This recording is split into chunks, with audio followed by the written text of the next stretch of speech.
Brent Zimmerman here with Midlands Home Inspections.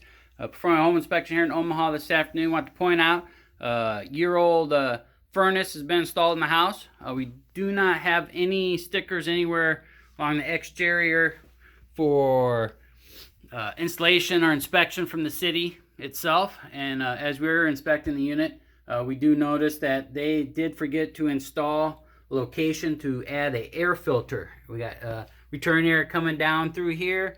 We have no area for a air filter to be installed anywhere in the ductwork throughout the house. So we'll definitely be recommending further evaluation by a heat and air contractor to come in, get that corrected, and to verify the installation was done properly and to city standards. Brent Zimmerman, Midlands Home Inspections. Have a great day.